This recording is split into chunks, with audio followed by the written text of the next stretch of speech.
Go ahead, Sutcher.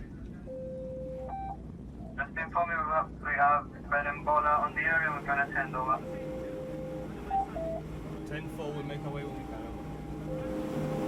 can. The waters around Gibraltar are some of the most contested in the world, and we've just found ourselves in the middle of that.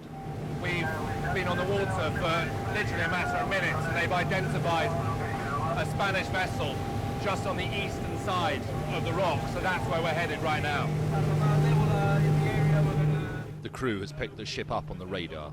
We speed towards it with another customs boat.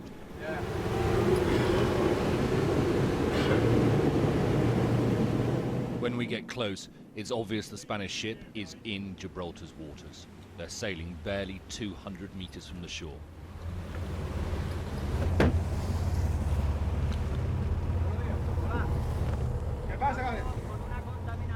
It's not a Spanish naval ship this time, but it is a state vessel. They say they're looking for an oil spill. They don't have permission to be here. It's illegal, and they're ordered out. We've told them without proper permission, they're not allowed to operate in British waters, obviously. So they've kindly headed off. Job done. Yep.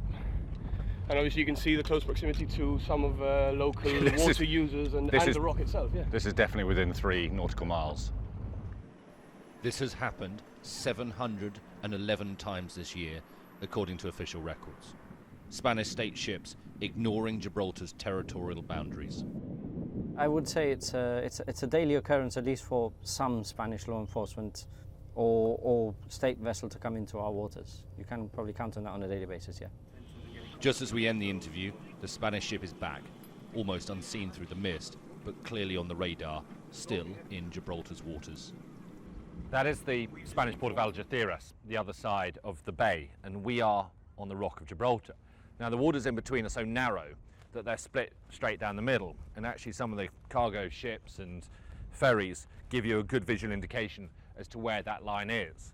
But when you get to the end of the Gibraltar Peninsula, the territorial waters stretch out for 3 miles between here and the coast of North Africa that you can just about make out through the haze. And so what a lot of the Spanish naval vessels are doing is they're either coming and cutting off the corner in order to save time as they head out east and towards the Mediterranean, or they are coming in to Gibraltar's waters and deliberately just zigzagging around. 2 weeks ago, one of the Royal Navy's patrol boats, HMS Scimitar, almost collided with a Spanish naval ship. Last year, another Royal Navy boat had to fire warning flares across the bows of a Spanish Guardia Civil launch as it sailed straight towards a US nuclear submarine being escorted into Gibraltar. Britain and Spain are 2 NATO allies. You wouldn't know it here. Well, there's certainly an imbalance. I mean, the kind of behaviour we see from Spain in the waters around Gibraltar are not the kind of behaviour you would expect from a NATO ally. The reality is that Spain also maintains an air ban on RAF and NATO aircraft coming to Gibraltar. They're banned from overflying Spain, and on NATO warships calling at a Spanish port if they have called at Gibraltar first. So that is not the kind of behaviour you'd expect from NATO. Indeed, it's the kind of behaviour you'd expect from enemies of NATO. The Foreign Office is deciding whether it will make an official complaint to the Spanish government after the incursion that we witnessed. If it does, it will just add to the growing list. Alistair Bunkall, Sky News, Gibraltar.